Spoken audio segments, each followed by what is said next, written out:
Bismillahirrahmanirrahim. Assalamualaikum warahmatullahi wabarakatuh dan salam sejahtera kepada semua rakyat Malaysia yang dikasihi sekalian.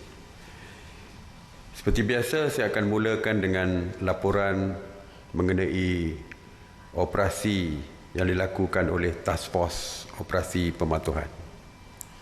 Task Force ini yang diketuai oleh PDRM semalam telah membuat 70,461 pemeriksaan bagi memantau dan menguatkuasakan SOP PKPB di seluruh negara.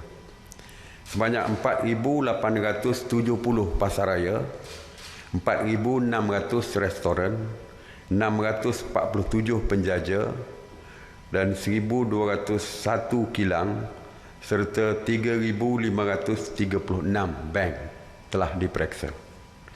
Pemeriksaan juga telah dibuat di 1,541 terminal pengangkutan darat, 167 terminal pengangkutan air dan 72 terminal pengangkutan udara. Pasukan Task Force Operasi Pematuhan juga telah memeriksa sebanyak 28,790 kenderaan persendirian, 1,473 kenderaan awam dan 484 vessel. Turut diperiksa adalah 2,060 pasar awam, 3,679 tempat ibadah, 1,256 tempat riadah dan 446 tapak binaan. Sebanyak 3,185 pasukan pematuhan telah membuat pemantauan yang melibatkan seramai 18,756 anggota. Dan turut menyertai pemantauan semalam adalah anggota Majlis Keselamatan Negara. Pihak berkuasa, seperti saya sebutkan, akan mengambil tindakan undang-undang ke atas sesiapa sahaja yang didapati tidak mematuhi SOP yang dikeluarkan.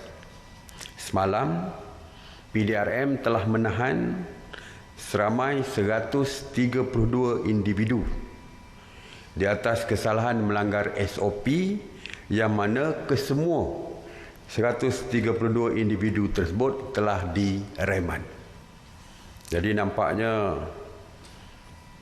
setiap hari mereka yang gagal untuk mematuhi larangan dan juga SOP ini bertambah daripada 1 ke 10, seterusnya meningkat ke 72 semalam dan hari ini 132.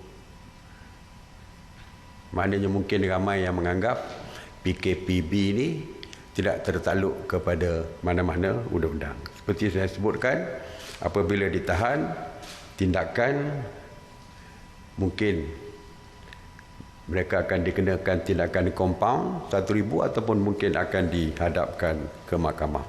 Justru itu saya memohonlah supaya setiap individu kita ini semua supaya patuhlah kepada arahan dan juga SOP yang dikeluarkan oleh pihak kerajaan.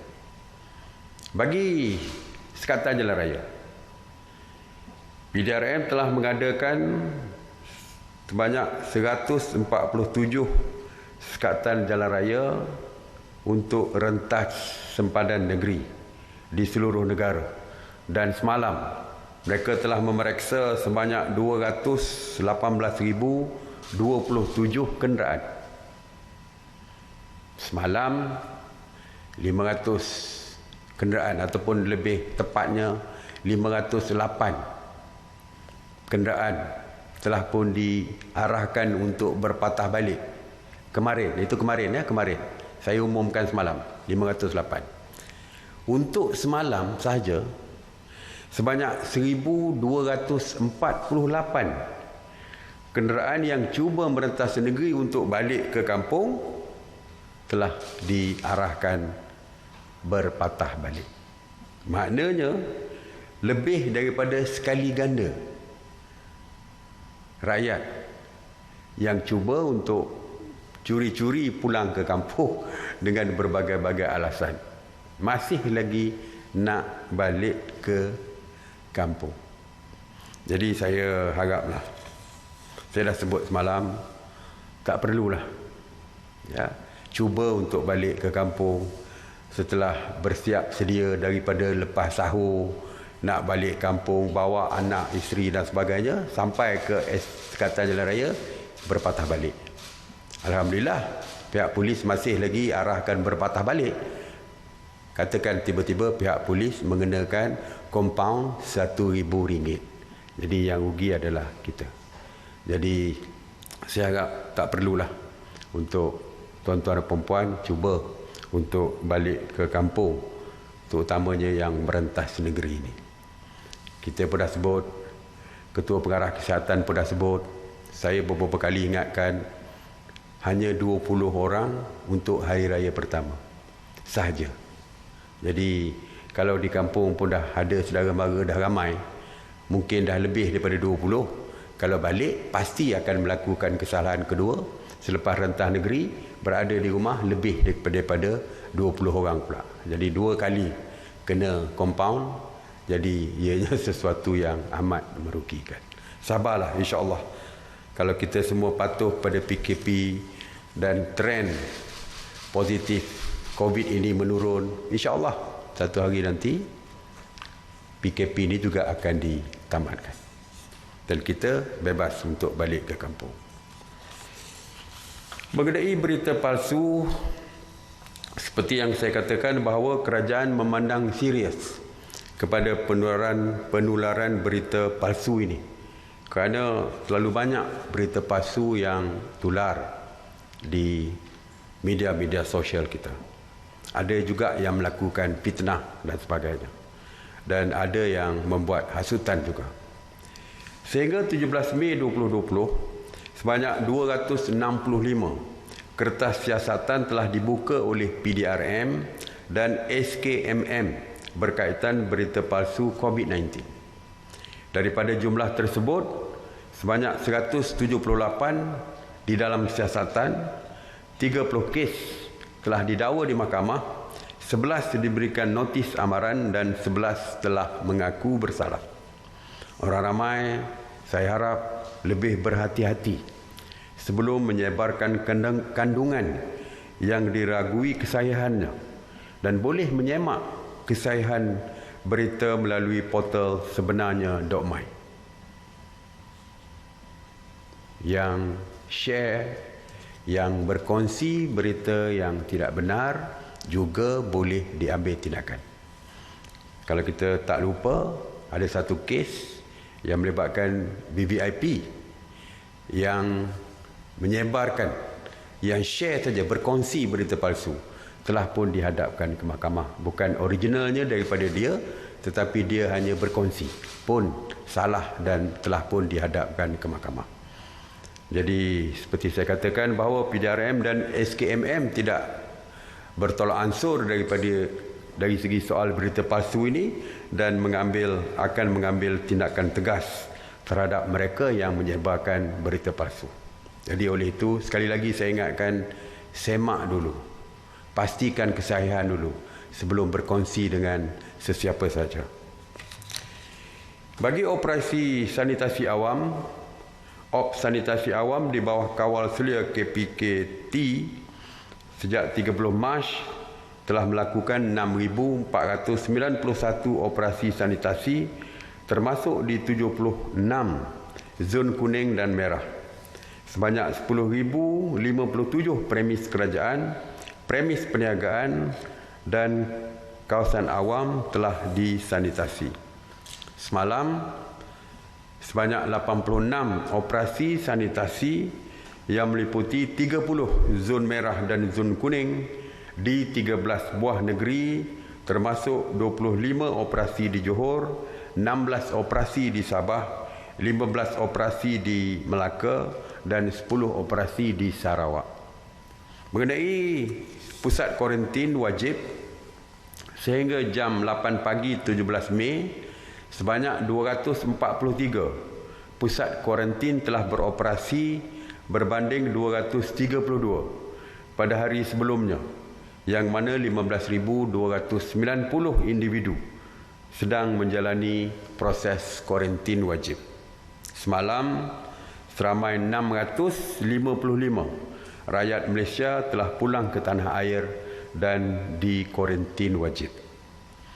Seramai 36,900 rakyat Malaysia yang pulang dari luar negara telah di kuarantin wajib sejak 3 April 2020 dan sehingga hari ini seramai 28,984 individu telah pun selesai menjalani proses kuarantin wajib dan dibenarkan pulang.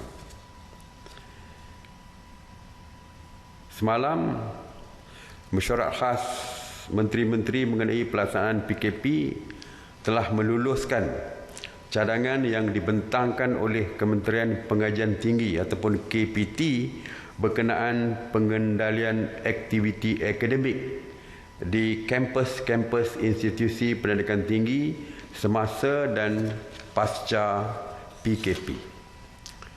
Mesyuarat telah bersetuju untuk membenarkan pelajar-pelajar pasca siswazah mod penyelidikan seperti pengajian sarjana ataupun masters dan juga doktor falsafah PhD untuk memulakan aktiviti akademik mereka dengan kadar segera. Kebenaran ini hanya melibatkan 31,508 pelajar di 462 IPT yang perlu melakukan penyelidikan secara fizikal di makmal, bengkel dan studio reka bentuk kerana memerlukan peralatan yang khusus untuk kajian mereka. Jadi kita kira tidak ramai yang akan terpaksa balik ke kampus untuk melakukan penyelidikan bagi kursus untuk master dan PhD mereka. Dan kita anggarkan untuk satu IPT lebih kurang 60 orang saja setiap IPT itu. Jadi tidak merupakan kumpulan yang besar. Tuan-tuan dan puan-puan sekalian, kita telah pun bersama-sama mengharungi tempoh PKP selama 2 bulan dan tempoh PKPB selama 2 minggu. Dalam masa ini, berkat kecekalan dan usaha seluruh rakyat Malaysia yang majoritinya patuh kepada PKP dan PKPB, kita telah pun berjaya melandaikan lengkungan wabak COVID-19. Sememangnya, fasa ini memerlukan usaha yang lebih jitu daripada semua rakyat Malaysia dengan kawalan kendiri atau disiplin yang tinggi, khususnya ketika bakal menyambut hari perayaan Aidilfitri, Hari Gawai dan Pesta Keamatan tidak lama lagi.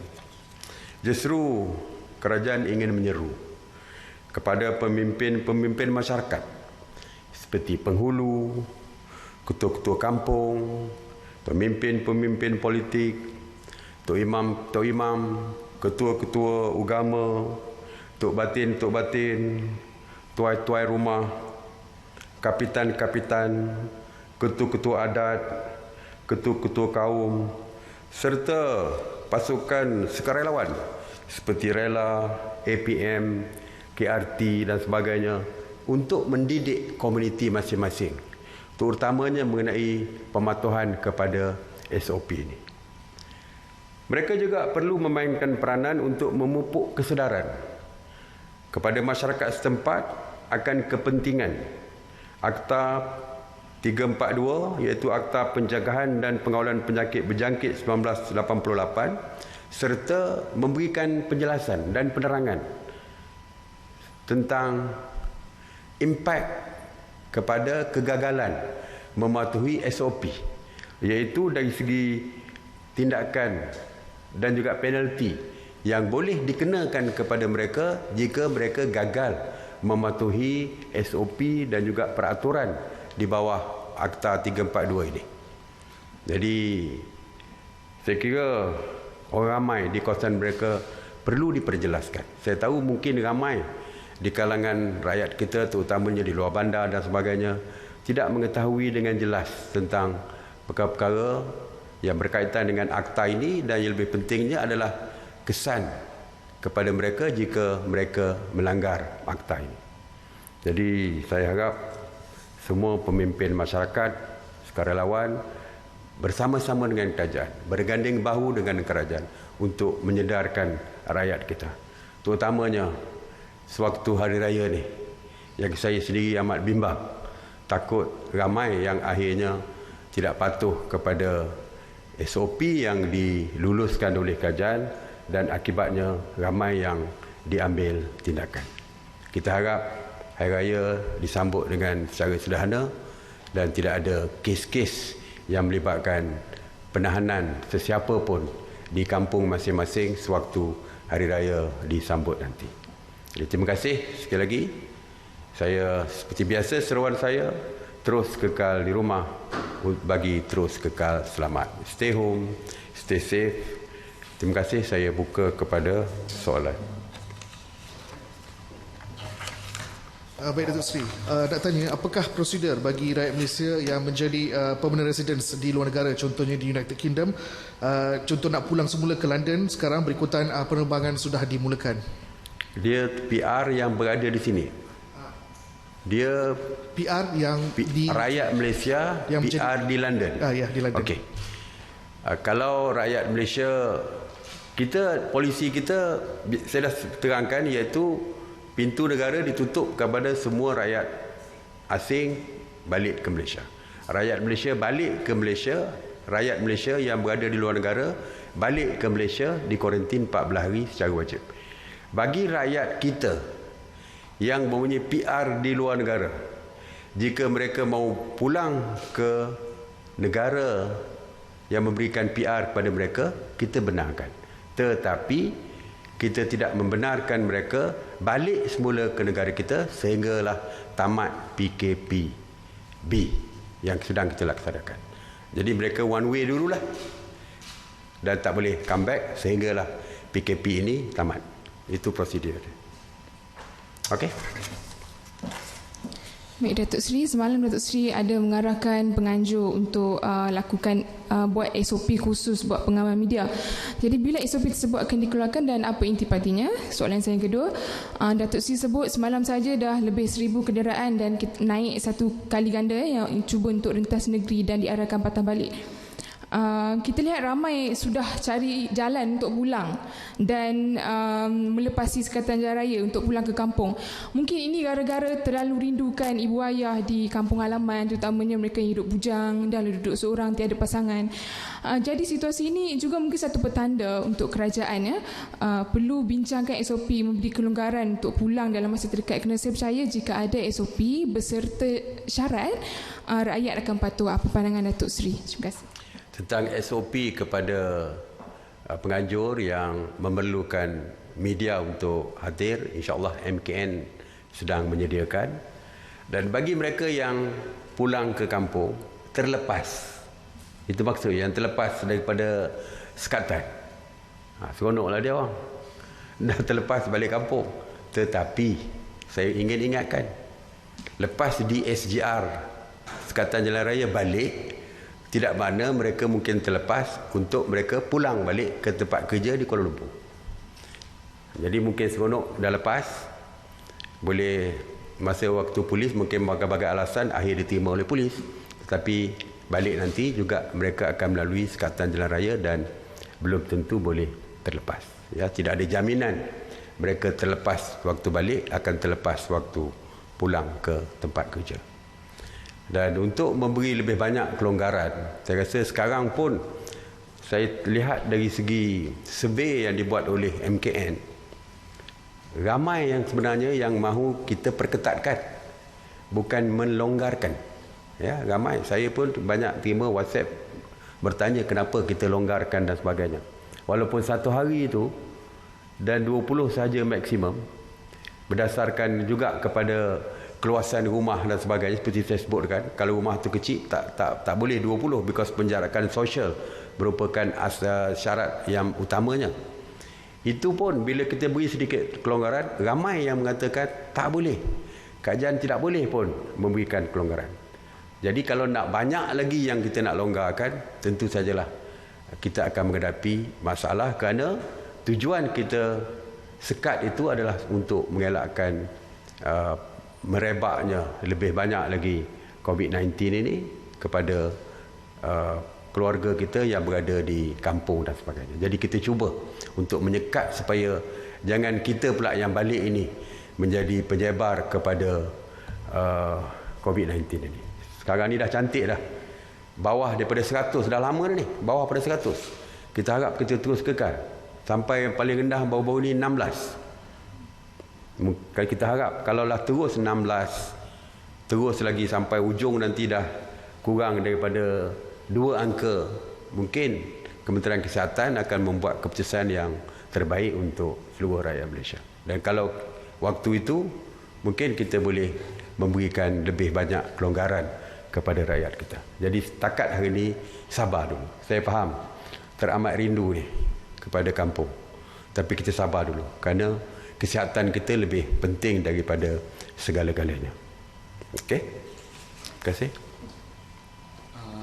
Datuk Seri, semalam Datuk Seri memaklumkan seramai 1,408 pendatang asing tanpa izin, iaitu parti ditahan di kawasan sepadan negara.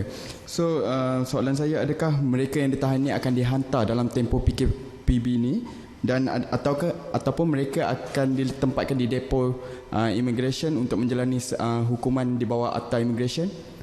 Okey. Dia ada dari segi JIM, Jabatan Immigration Malaysia ni, ada 2 prosedur dia.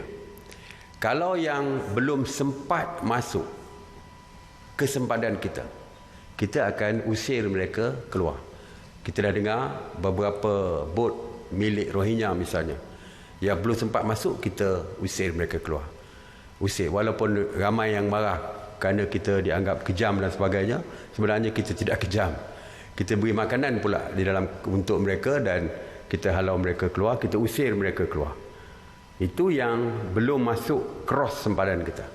Yang sudah cross ke sempadan, sudah menjadi, kita tidak boleh usir mereka lagi. Kerana dari segi undang-undang antarabangsanya, negara yang dimasuki oleh pendatang-pendatang tanpa izin ini mesti bawa mereka ke darat kalau mereka daripada laut. Dan prosedur dia adalah mereka akan ditahan di depo dulu, akan dibicarakan di mahkamah.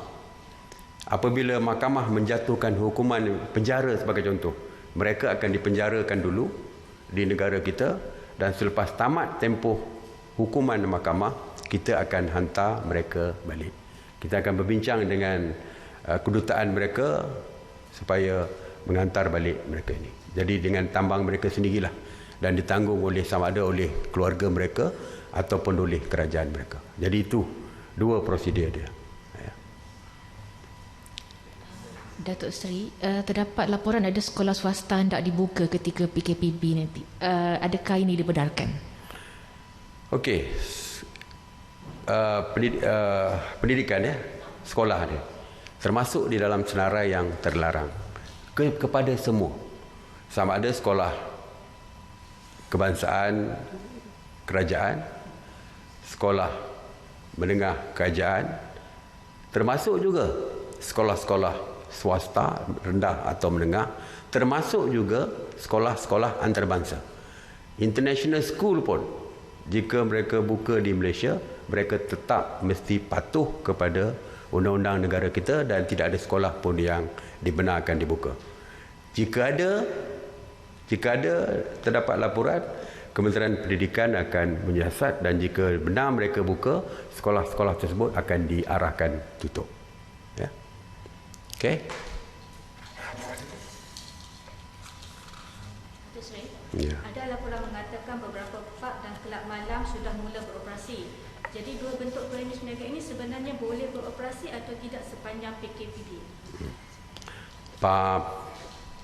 kelab malam, bar, semuanya di bawah kategori pusat hiburan. Dan pusat hiburan termasuk di dalam senarai yang terlarang ataupun negative list. Jadi tak boleh dibuka. Jikalau ada yang dibuka, insya-Allah kita akan maklumkan kepada PBT. Saya minta supaya PBT termasuk di BKL untuk mengambil tindakan tutup pusat hiburan yang dibuka ini. Jadi tidak ada kompromi di segitu kerana masih termasuk di dalam senarai terlarang. Okey? Terima kasih. Assalamualaikum warahmatullahi wabarakatuh.